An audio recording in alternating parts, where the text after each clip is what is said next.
ಜಯಂತಿ ಇವತ್ತು ಸಾವಿರಾರು ಜನ ಮಹಿಳೆಯರು ದತ್ತಪೀಠಕ್ಕೆ ದರ್ಶನ, ಇಲ್ಲಿಂದ ಶೋಭಾಯಾತ್ರೆಯ ಮೂಲಕ ದತ್ತಪೀಠಕ್ಕೆ ಬಸ್ಸಿನ ಮೂಲಕ ದತ್ತಪೀಠಕ್ಕೆ ಹೋಗಿ ಸಾವಿರಾರು ಮಹಿಳೆಯರು ದರ್ಶನ ಪಡೆದಿರ್ತಾರೆ.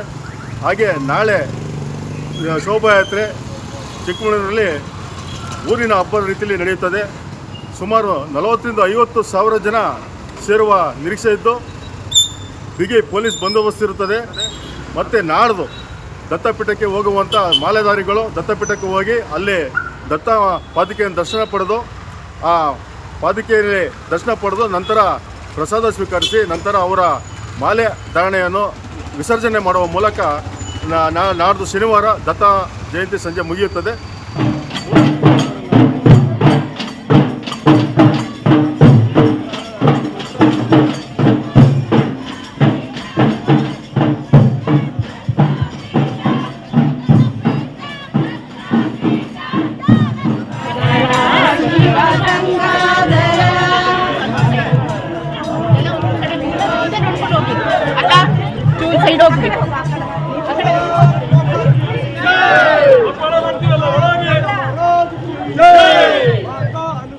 देवी की